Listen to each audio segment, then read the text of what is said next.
سلام دعنا هبلنا تخطاتلتي أقسماوان مراخب حفاش AMN نزي ساعات تسنادو زيناتات انه فلما كان دغندي ندبتاتينا تግራይ ናብ ዳግም ኩናት ከተጠበስን ዓውደ ኩናት ከተኸውንን ተደፋዓላ ከበል ነበር ተጋዳላይ ስየ አብርሃ ተዛሪቡ ፈሪያ ህዝብ ትግራይ ሰላም ይሉ ውድብ ወለዶ ትግራይ አብዘ ሰሞን በሰንከ ዘጋጠመ ግጭት ጠጠው ዘበለ አገልግሎት በረራን ባንክታትን ክፍፈት ጊዜያዊ ምምሕዳር ትግራይ ሓቲቱ አብዛ ዓመት ሸውዓተ ሃገራት አፍሪካ መረፃ ከካይዳየን ተባሂሉ ብሪጣንያ ዜጋታት ናብ ትግራይ ከይገሹ አጠንቂቃ ዝርዝሩ ይስዕብ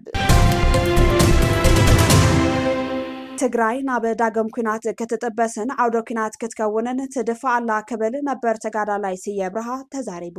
አብ ትግራይ ንብዙሓት ሞትን መፈነቃልን ዝፈጠረ ጆኖሳይዳዊ ኩናት ኣብ 2023 ዓመተ ምህረት ወርሒ ጥቅምት ዝፈለመ እንትኾን ንኣስታት 2 ዓመት ኩናት ድሕሪ ምክያድ ኣብ 2015 ዓመተ ምህረት ስምምዕ ፕሪቶሪያ ተፈሪሙ በአንጻሩ ድማ ህዝቢ ናይ ሰላም ኣየር ከተንፍስ ክኢሉ እዩ እንተኾነ ግን ግዝኣታዊ ሓድነት ትግራይ ተመዛበልቲ ናብ መረበቶም ኣብ ምምላስ ሰብኣዊ ሓገዛትን ካልኦትን ኣብ እዋኑ ክፍጸሙ ኣይከኣሉን ነበር ተጋዳላይ ስየ አብርሃ ምስ ኣክሱማውያን ሚድያ ኣብ ዝነበሩ ጻንሒት ኣብ ህልዊ ኩነታት ትግራይ ኣመልኪቱ እንትዛረብ ትግራይ ኣብ ዝሓፀረ ዓመታት ናብ ስርዓት ኣልቦነትን ቅልውላውን ጥሒላ ትርከብ ኢሉውን ናብ ኩናት ንክትኣቱ ናይ ሕወሓትን ኮርን ልዕሊ ኮርን ጥምረት ይሰርሑ እዚ ኣካይዳ እዚ ጠጠው እንተዘይቢልናዮ እታ ሕዚ ዘላ ትግራይ እውን ከንስእና ንኽእል ኢና ክብል የረድእ ዓመይ أباكم قريبا زارو كله تأواجم أبوجم نيرو جنجتاچو بوتو نيرو يكاتي سوغان وني نيرو جنجتاچو بوتو نيرو دحري مو أوش حسير عامت جن تجراي ናብ ዝገደደ ስርዓተ ኣልበነስ ስርዓተ ኣልባነትን ቅልውላውን ምጥሓላ እዩ ክበሃል ዝከኣል እንታይ ናብ ዘይኮነ ኩናት ዳግም ክትበስ ዓውደ ኩናት ናይቲ ከባቢና ዝኒሄ ጂኦፖለቲካዊ ምንቅዋት ክትከውን እያ ትድፋእ ዘላ ንትግራይ ናብ ዝሓውዚ ክትጥቃ ዝህንደል ዘሎ ከዓ እቲ ናይቲ ፒኤልኤፍ ናይቶም ኮርን ልዕሊ ኮርን ጥምረት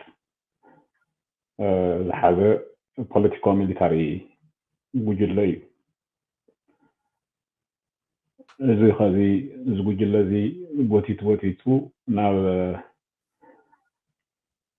ኩናት ክጠብሰና ምቅራው ከም ዘሎ ኮይኑ እዚ ሓደጋ እዚ ብኩሉ ዝከኣለና ኣገባባት ቃልሲ ጠጠው እንተዘይቢልናዮ ታኸዘላ ትግራይ እውን ክንስእና ህዝባውን ዕልምልም ክጠፍእ ይኽእል እዩ ዝብል ስግኣት ኣለኒ ኣብ ትግራይ ዘሎ ጊዜያዊ መንግስቲ ትግራይ ናብ ናይ ፖለቲካ ድሕረት ዝመልስ ስዒቡ ድማ ስርዓት ኣልቦነት ክሰፍን ዝገበረ ምምሕዳር ዘሎ ከበል ነበር ተጋዳላይ ስየ አብርሃ ይገልጽ ንስንሳቱ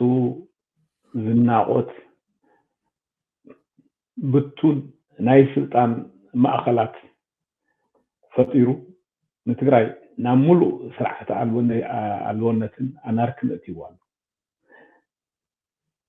ሰለስተ ሰንተራት እዮም ነይሩ ሓደ ዞም ጀነራላት ኣለዉ ሓደ ናይ ወዲ ወረዳ መንግስቲ ኣሎ ካልኣይ ከዓ እቲ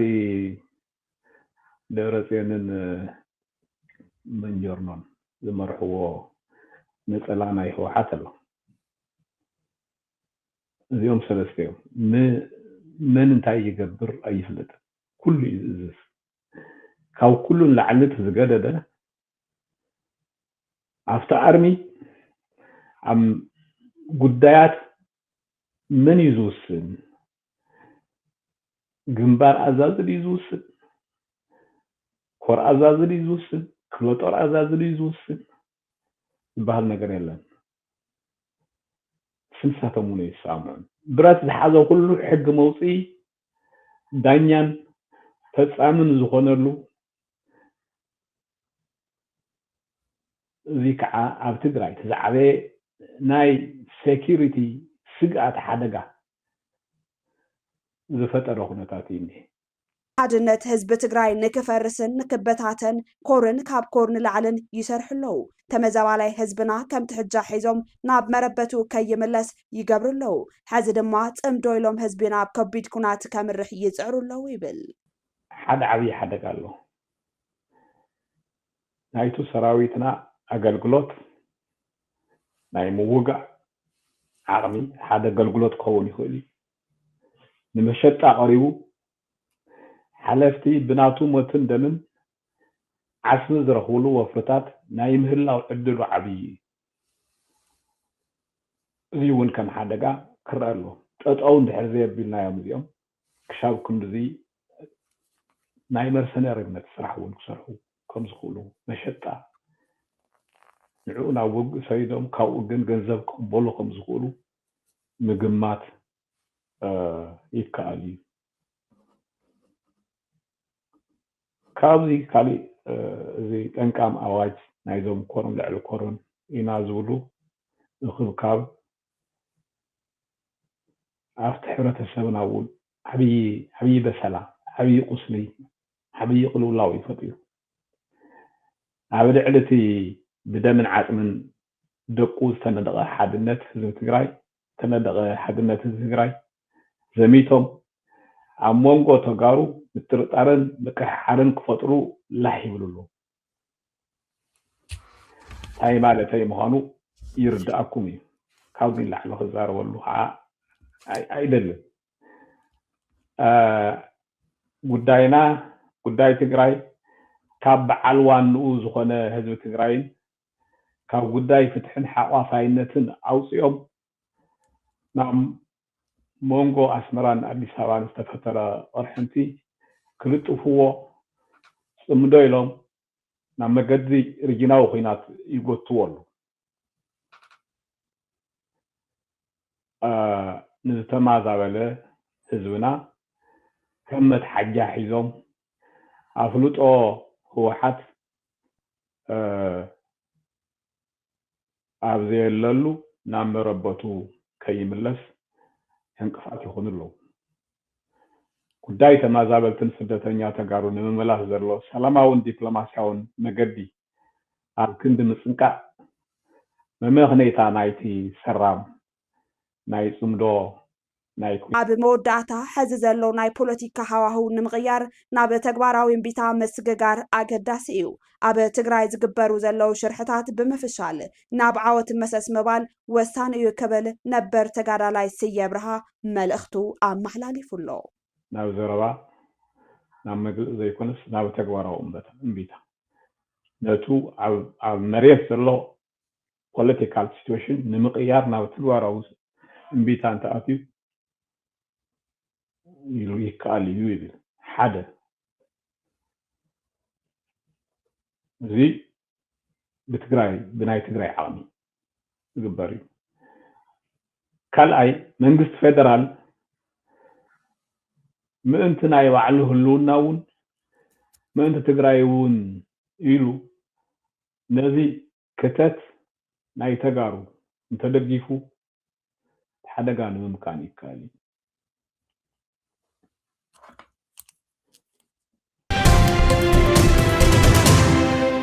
ሕርያ ህዝቢ ትግራይ ሰላም ይሉ ውድብ ወለዶ ትግራይ ሰላም ሕርያ ህዝቢ ትግራይ እዩ ሰላም መዝሙር ህዝቢ ትግራይ እዩ ረብሓ ህዝቢ ትግራይ ዝረጋገጽ ሰላም እንትህልው ጥራሕ እዩ ዝብል እምነት ዘለዎ ውድብ ወለዶ ትግራይ ካብ ህዝቢ ዝምረጽ መንግስቲ ዝህልው ግዛታዊ ሓድነት ዝረጋገጽ ብሰላም ስለ ዝኾነ ሕርያ ህዝብና ሰላም እዩ ውድብ ወለዶ እውን ንሕርያ ህዝቢ ይቕበል ክብል ገሊጹ ብሔራዊ ዕላማ ኮነ ህዝባዊ ደገፍ ዘይብሉ ኩናት ምውላዕ ሓደጋ ህዝቢ ዘበኣእስ ብምዃኑ ኣብ ትግራይ ዝረአ ዘሎ ሓደጋ ኩናት ንፀገም ህዝቢ ትግራይ ፖለቲካዊ መፍትሒ ኣየምፅእን ድማ ኢሉ ድሮካ ወረ ኩናት ዝፈጠሮ ቁጠባዊ ዘይምርግጋዕ ክልከላ መጓዓዝያ ኣውሮፕላን ኣስዒቡ ነዚ ድማ ውድብ ወለዶ ትግራይ ይኹንን ክብል ሕርያ ህዝቢ ትግራይ ሰላም እዩ ኣብ ዝብል መግለፂኡ ኣፍሊጡ ኣብዚ ሰሙን ብሰንኪ ዘጋጠመ ግጭት ጠጠው ዝበለ ኣገልግሎት በረራን ባንክታትን ክኽፈት ጊዜያዊ ምምሕዳር ትግራይ ሓቲቱ ቢሮ ጉዳያት ኮሙኒኬሽን ትግራይ ሒዝዎ ዝወፀ ጽሑፍ ከም ዘመላኸቶ ጊዜያዊ ምምሕዳር ትግራይ ሕዚ እውን ብመሰረት ምምዕ ፕሪቶርያ ዘላቕን ዘተኣማምንን ሰላም ክረጋገፅን ዘላቕ ፍታሕ ክኸውን ንምግባርን ዘለዎ ቁርፀኝነት እናረጋገፀ ኣብዚ ሰሙን ብዘጋጠመ ግጭት ምክንያት ጠጠው ዝበሉ በረራታት መገዲ ኣየር ኢትዮጵያ ክጅምሩ ህዝቢ ትግራይ ስርዓተ ፋይናንስ ኣሚኑ ዝዓቆሮ ገንዘብ ኣብ ባንክታት ብዘሎ ሕፅረት ካሽ ምክንያት ኣብ ህዝቢ ተፈጢሩ ዘሎ ሽግር ክፍታሕ ወርሒ ከሳግር ዝፅገም ሰራሕተኛ መንግስቲ መደበኛ ደሞዝ ብእዋኑ ዝረኽበሉ ኩነታት ከመቻቸው ንፌደራል መንግስቲ ሓቲቱ እወንታዊ ምላሽ ይፅበ ከም ዘሎ ቢሮ ጉዳያት ኮሙኒኬሽን ትግራይ ፀብፂቡ ኣብ ከተማ ማይ ፀብሪ ናብ ሰልፊ ዘይወፃኹም ብዝብል ሰበብ 32 ተጋሩ 25 ጥሪ 2018 ዓ.ም ተኣሲሮም ብኻልእ ገጽ ሰፈርቲ ሓይልታት ኣምሓራ ስማዊ ኣፀዋውዓ ምዕራብ ትግራይ ለምውን ብዝተዛበዐ መንገዲ ቀፂሎሙሉ ኣብ ምዕራብ ትግራይ ወልቃይት ፀገዴ ሰቲት ሕሞራ ብወረርቲ ሓይልታት ዝተተሓዘ ሉዓላዊ ግዝኣት መሬት ትግራይ ዲሞግራፊያዊ ለውጢ ክህሉ ዝሰርሑ ሓይልታት ኣምሓራ 25 ጥሪ 2018 ዓመተ ምህረት ምስ ትግራይ ህዝቢ ትማሊ ሎሚ ጽባሕን ጽልኢት ኣይነበረናን ብምባል ቀንዲ ጸላይና ኣብ ትግራይ ዘሎ ሓይሊ ህወሓት እዩ ክብሉ ተሰሚዖም እሞዳ ምዕራብ ትግራይ ወልቃይት ፀገዴ ሰቲት ሕሞራ ናይ ህዝቢ ትግራይ እምበር ናይ ሓደ ውድብ ድዩ ዝብል ሕቶ መልሲ ዝጠልብ እኳ እንተኾነ በአማራ ክልል ወልቃይት ጠገዴ ሰቲት ሁመራ ዞን የተለያዩ አካባቢዎች ህዝባዊ ሰላማዊ ሰልፍ ተካሄደ ብዝብል ዓብይ ርዕሰ አንቀጽ ኣብ ዝተጻሕፈ ዜናዊ ትንተና ምዕራብ ትግራይ ሰቲት ሁመራ ወልቃይት ፀገዴ ኣብ ክልል አምሓራ ከም ዝተኻለለ ምሲልካ ናይ ምዕራብ ባህጊ ተስፋሕፋሕቲ ብሓገዝ ልፍንታውያን ሓይልታት ኤርትራን ኢትዮጵያን ኣብ እዋን ኩናት ትግራይ ብዝረኸብዎ ፀብለልታ ወሪሮም ዝሓዝዎ ግዛት መሬት ተጋሩ ናትና እዩ ክብሉ ይስምዑ ኣለዉ ኣብ ትግራይ የትግራይ ሪፐብሊክን መገንባት ዝደሊ ሓይሊ ኣሎ ኢሎም ኣብ ዝገለጽሉ እዋን ህወሓት ዳግማይ ኩናት ትቕስቅሰላ እምቢ ንዳግማይ ኩናት ድማ ክብሉ ተሰሚዖም ኣብ ከተማ ማይ ፀብሪ ጥራሕ ናብ ሰላማዊ ሰልፊ በአማራ ክልል ወልቃይት ጠገዴ ሰቲት ሁመራ ዞን ዘፀውዖ ሰልፊ ኣይተረኸብኩምን ብምባል 32 ሰባት ተኣሲሮም ካብ ዘለው ካብቲ ቦታ ዝተረኸበ ሓበሬታ ኣመላኺቱ ኣብ ትግራይ ልዕሊ 30,000 ሄክታር መሬት ዕቀባ ሓመድን ማይን ክግበረሉ እዩ ተባሂሉ ሎሚ ዘበን ኣብ ትግራይ ብወፍሪ ዕቀባ ሓመድን ማይን 30,258 ሄክታር ብስነ ህይወታዊ ዕቀባ ሓመድን ማይን ክሽፈን እዩ 1,327 መፋሰሳት ወፍሪ ዕቀባ ሓመድን ማይን ዝስራሓለን እንትኾና ብሓፈሻ ኣብ 61,000 ሄክታር መሬት እዩ ዝተፈላለዩ ዛላታትን ሜላታት ዕቀባ ሓመድን ማይን ክካየድ ድማ ተባሂሉ ኣሎ ኣብ 54 ወረዳታት ትግራይ ኣብ ዝካየድ ወፍሪ ዕቀባ ሓመድን ማይን መሰረት ዝገበረ ልዕሊ 930,000 ህዝቢ ከም ዝሳተፍ ድማ ተገሊጹ ከም ክልል 33,260 ሄክታር ብነፃ ወፍሪ 28,257 ሄክታር ብፕሮጀክትታትን ፕሮግራማትን ብሓፈሻ 61,517 ሄክታር ብደረቕ ዕቀባ ማይን ከምኡ ድማ 13,304 ሄክታር ብነፃ ወፍሪ 16,954 ብፕሮጀክትታትን ፕሮግራማትን ብድምር 30,258 ሄክታር ብስነ ህይወታዊ ዕቀባ ሓመድን ማይን ክሽፈን እዩ እቲ ኣብ መላ ትግራይ ኣብ ትሕቲ ጊዜያዊ ምምሕዳር ትግራይ ዝርከባ 54 ወረዳታት ብወፍሪ ሰማዕታት ዝፈለመ ወፍሪ ብዕሊ ጀሚሩ ኣሎ ኣብዚ ዓመት 7 ሃገራት ኣፍሪካ መረፃ ከካይዳ እየን ተባሂሉ ኣብ ኣፍሪካ ኢትዮጵያ ሓዊሱ 7 ሃገራት መረፃ ከም ዘካይዳ ግዜ ሰሌዳ ዘዳለዋ ኮይነን ጋና ኣብ ወርሒ ለካቲት ሃገረ ቤኒን ኣብ ወርሒ ሚያዝያ ኢትዮጵያ ኣብ ወርሒ ጉንበት ዛምቢያ ኣብ ወርሒ ነሓሰ ጋምቢያ ኣብ ወርሒ ሕዳር ደቡብ ሱዳን ኣብ ወርሒ ታሕሳስ ከመቆጻጸራ ፈረንጂ ኣብ ዝሒዝናዮ ዘለና ዓመት መረፃ ዘካይዳ ሃገራት ኣፍሪካ እየን። ወላ እኳ እንተተባሃለ ዘለዎን ናይ ፖለቲካዊ ዘይምርግጋዕ ነቲ መረፃ ክሳለጥ ድዩ ኣይሳለጥን ዘተባሃለ እንተዘይሃለወ ኢትዮጵያ ኣብ ክልላትን ምምሕዳራት ከተማን ዘሎ ኩነታት ጸጥታ መበል ሻውዓይ ሃገራዊ ምርጫ ንምግምጋም ዝዓለመ መድረኽ 25 ጥሪ 2018 ዓ.ም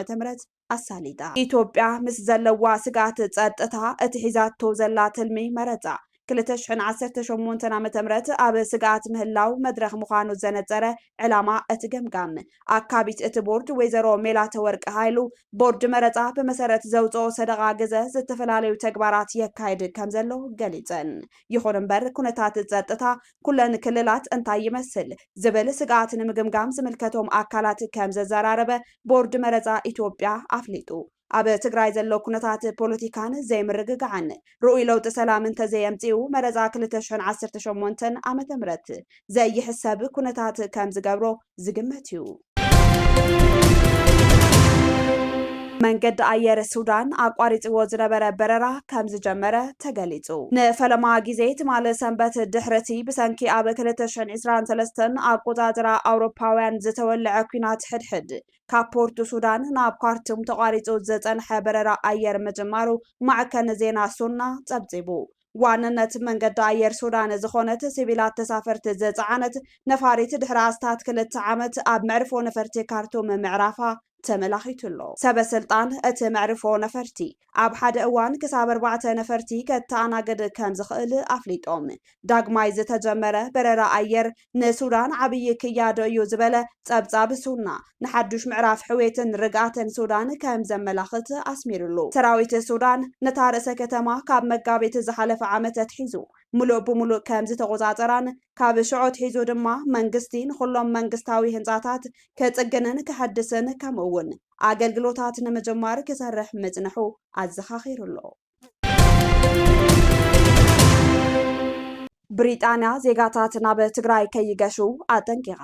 ዓባይ ብሪጣንያ ብሰንከቲ ኣብ ቀረባ ሰሙናት ኣብ መንጎ ሓይልታት ትግራይን ፌደራልን ዝረአ ዘሎ ወጥሪ ዜጋታት ናብ ኩሉ ከባቢታት ትግራይ ከይገሹ ኣጠንቂቓ። ኣብ ዝሓለፉ መዓልታት ኣብቲ ሓይልታት ክልል ኣምሓራ ተቆጻጺሮምዎ ዝጸንሑ ብጸለምቲ ዝፍለጥ ከባቢታት ምዕራብ ትግራይ ተጻብኦታት ድሕሪ ምፍጻሙ ኣብ መንጎ ዕጡቓት እቲ ከባብን ሰራዊት ፌደራልን ዳግማይ ግጭት ከይፍጠር ስጋት ኣላዓዒሉ ይርከብ። ኣብዚ እዋን መንገዲ ኣየር ኢትዮጵያ ናብ ዝተፈላለያ ከባቢታት እታ ክልል ዝገብሮም ዝነበረ በረራታት ካብ ዝሓለፈ ሐሙስ ጀሚሩ ደው ኢሉሎ። ዋና ጸሓፊ ሕቡራት ሃገራት አንቶኒዮ ጉተሬዝ ከምኡውን ሕብረት ኣፍሪካን ሕብረት ኣውሮፓን በዚ ዝምዕብል ዘሎ ኩነታት ስክፍታ ከም ዝሓደሮምን ሻቁለት ከም ዝፈጠረሎምን ገሊጾም ኣለው። ከም ውጽኢቱ ድማ ኩሎም ወገናት ልጓም ክገብሩ እዮም ጸዊዖም። ቤት ጽሕፈት ጉዳያት ወጻኢ ሓበራዊ ሃብትን ልምዓትን ዓባይ ብሪጣንያ ንዜጋታቱ ኣብ ዝሃቦ ማዕዳ ጉዕዞ ድማ ድሕሪ ዳግም ዝተለዓለ ግጭት ናብ ኩሉ ከባቢታት ክልል ትግራይ ከይገሹ